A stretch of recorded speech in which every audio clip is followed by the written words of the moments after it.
Bonsoir. Notre intervention est intitulée La pensée de Karl Otto Appel entre discussion et responsabilité. Karl Otto Appel, né le 15 mars 1922 à Düsseldorf, est mort le 15 mai 2017 à Niederhausen. Ancien professeur à l'université de Francfort, est un philosophe allemand. Le philosophe allemand Karl Otto Appel est laissé derrière lui une œuvre considérable aux apports essentiels.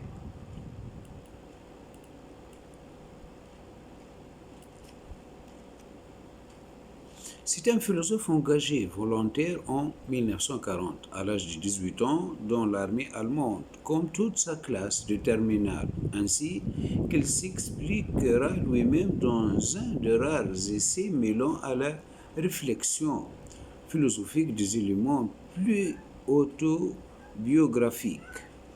Ces travaux ont porté d'abord sur l'histoire de la notion de langage dans la culture européenne, notamment chez Nicolas Ducuse, Dante et Giambattista Vico. Il s'est également intéressé aux problèmes posés par la communication, à l'épistémologie des sciences humaines, par une analyse du concept d'explication et de compréhension. Cette approche l'a conduit à une redécouverte du célèbre débat du début du XXe siècle, impliquant notamment William Dilthey et Max Weber concernant la méthodologie de ce que l'on nommait les sciences de l'esprit. Les derniers ouvrages d'Appel, élaborés en étroite collaboration avec Jürgen Habermas, portaient sur le développement d'une éthique de la discussion. Appel y défend une position dite pragmatique, transcendantale, se réclamant de Kant, alors que la pragmatique de Jürgen Habermas est dite formelle et se pose comme révisable par la discussion.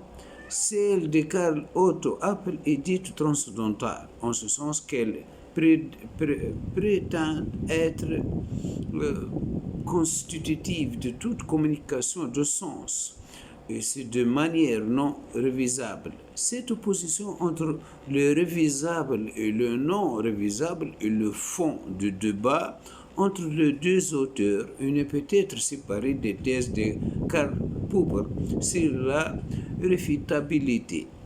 Appel a beaucoup contribué à diffuser la pensée du philosophe américain Charles Sanders Peirce et plus largement le pragmatisme de William James et John Dewey, George Herbert Mead en Allemagne. Il est également un commentateur important de philosophes tels que Wittgenstein, Heidegger, ce qui lui permet d'être le passeur entre deux traditions en tenant une synthèse entre la philosophie analytique anglo-saxonne et la philosophie dite continentale ou herméneutique. C'est dans ce cadre qu'il développe une théorie de l'éthique qui se veut universelle au sens conscient, ouverte à tous les locuteurs et dont le devoir est d'éliminer les obstacles à la communication. Comme Habermas, Appel s'inscrit dans la tradition progressiste de Lumière, Aufklärung, dont le projet reste inachevé et ouvert à la manière de Habermas.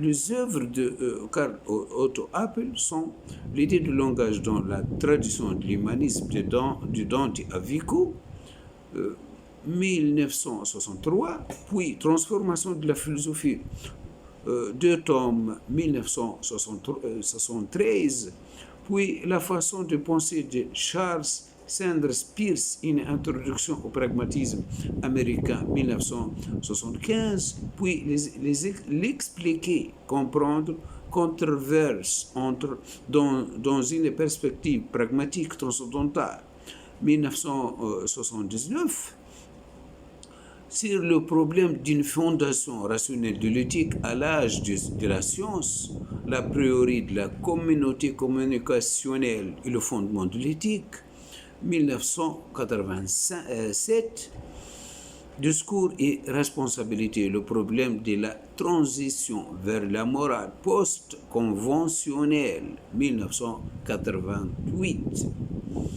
Puis, discussion et responsabilité, 1996.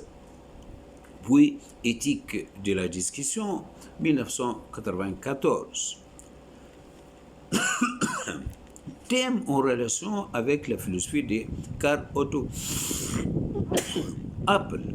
Philosophie, acte de langage, argumentation, communication, compréhension, droit et morale, école de Francfort, épistémologie, esthétique, éthique appliquée, éthique de la discussion, herméneutique, langage et logique, métaphysique, morale, morale existentialiste, morale moderne, morale politique, morale pratique, morale sociale,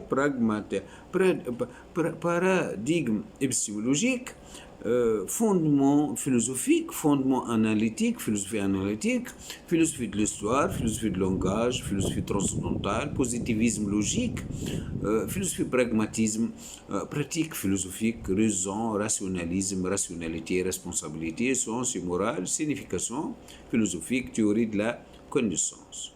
Maintenant, transcendantal, sa philosophie, pour Karl Otto Appel, fut directement confronté à la catastrophe nationale de l'époque hitlérienne.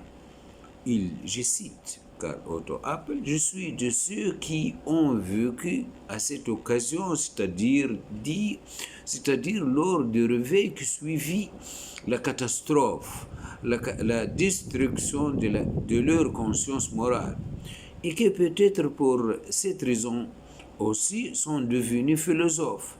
Ce qui dominait était d'abord le sentiment peu clair que tout ce pourquoi nous nous étions engagés était faux. Comprendre cette catastrophe au caractère inouï dans l'histoire universelle par la reconstruction théorique de ce que dans l'esprit de temps avait pu contribuer à la paralysie des principes moraux, au-delà de savoir s'il est possible de fonder en raison une orientation normative commune pour l'humanité n'allait nullement de soi au sortir de la guerre.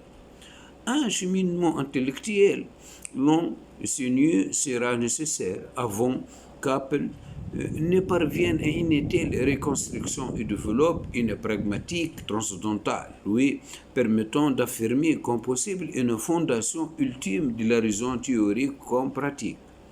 Débutant par des études d'histoire puis de philosophie à l'université de Bonn, la première période de la pensée d'Appel, de sa dissertation doctorale de 1950 consacrée à Heidegger jusqu'à la fin des années 60, se caractérise par la volonté de contribuer à transformer la philosophie kantienne en le concrétisant. Ses premiers travaux se proposaient ainsi de rendre justice à ce que la démarche transcendantale avait tendance à négliger: l'ancrage historique, le corps, l'importance d'autrui et de langage, ce corps commun grâce auquel notre pensée se forme.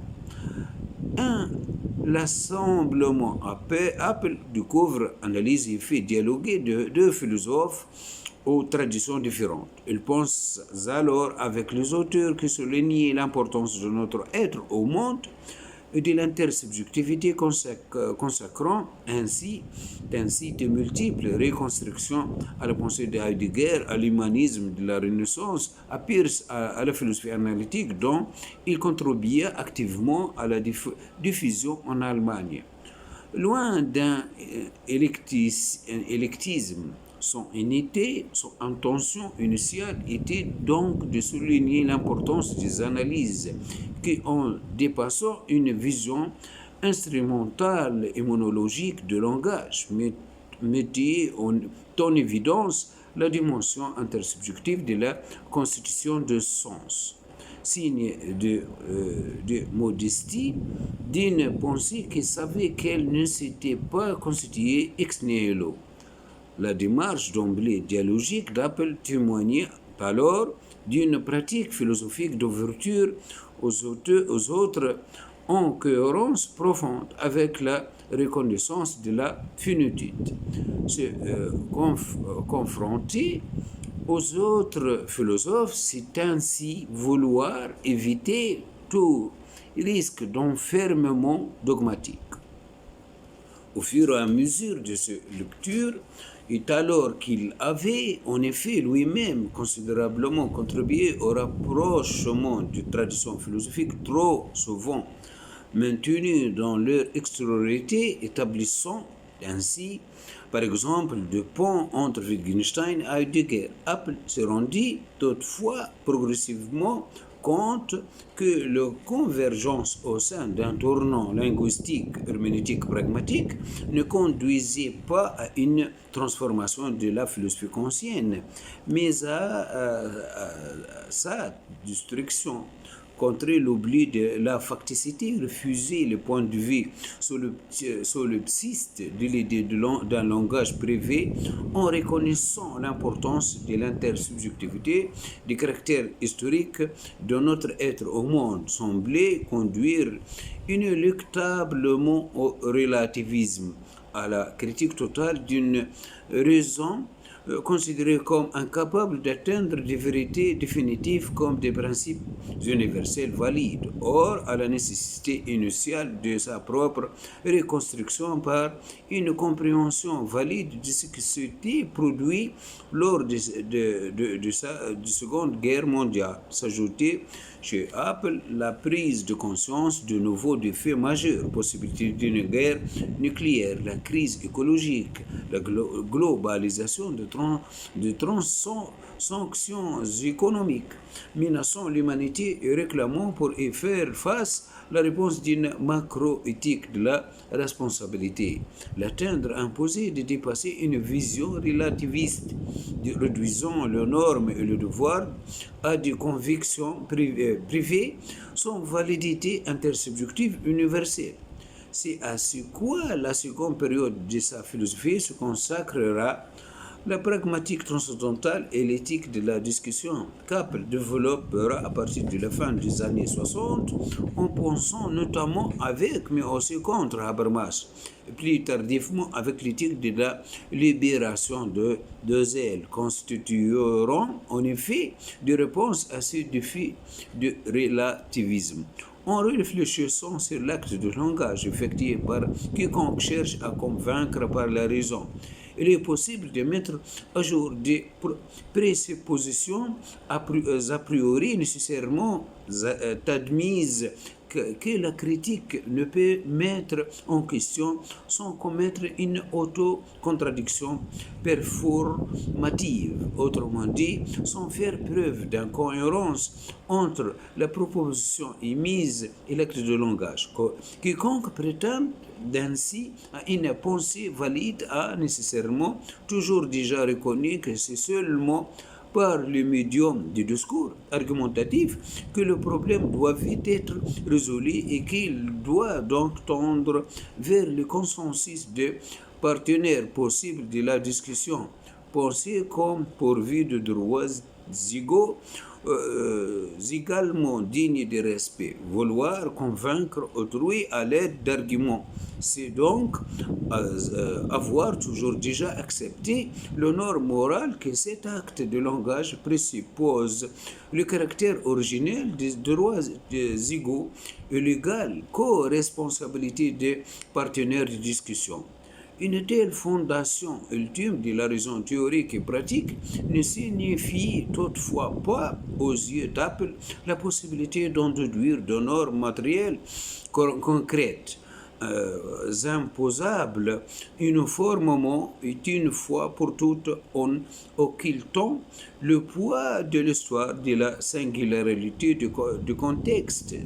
C'est à des discussions pratiques intégrantes idéalement toutes les personnes concernées qu'il convient, selon lui, de déléguer sa tâche toujours à renouveler modeste, puisque seulement procédurale. L'éthique de la discussion n'a pas moins dépassé les réductions relativistes de la morale aux éthiques particulières, à la pluralité de valeurs communautaires, en fournissant au contraire un étalon de mesure universelle permettant de juger et de rendre le réel, de penser l'histoire comme un progrès à accomplir en raison de la richesse de reconstruction et de confrontation qu'il a amené comme de l'importance de sa réflexion sur la pratique morale que la philosophie présuppose nécessairement,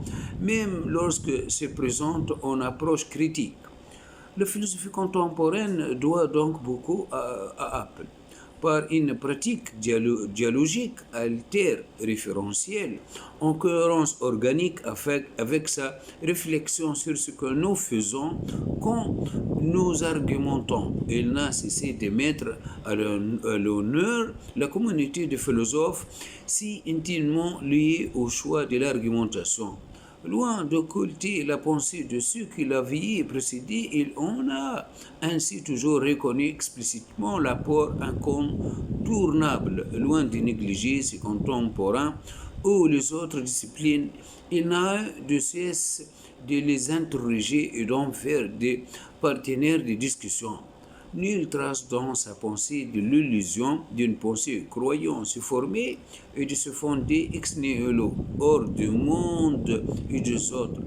Et il n'en est en ce sens nullement étonnant que dans le discours qu'il tint à Francfort lorsque Apple y devient professeur émérite en 1990, Habermas, qui avait entamé un dialogue incessant avec Apple depuis les premières rencontres à l'université de Bonn en 1950 et insisté sur l'engagement personnel du philosophe. Dans cette pratique dialogique, je cite, ce que nous liait à lui et qu'a depuis fasciné de nombreuses générations d'étudiantes et le fait qu'il incarnait dans sa personne la chose même de la philosophie. Mais au-delà, citation terminée, mais au-delà par sa réflexion qui ne renonce ni au principe ni à la reconnaissance de l'histoire, Apple permet de penser une articulation non dogmatique de la raison de l'histoire.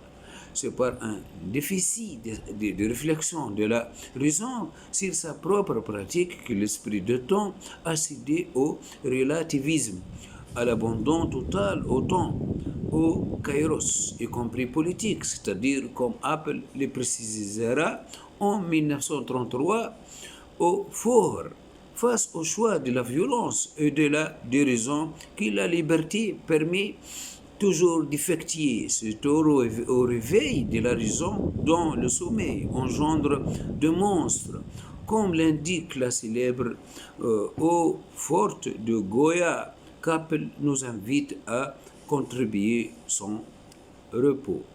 Voilà notre intervention consacrée à la pensée de Karl Otto Apple est terminée. Merci bien de votre attention. Au revoir.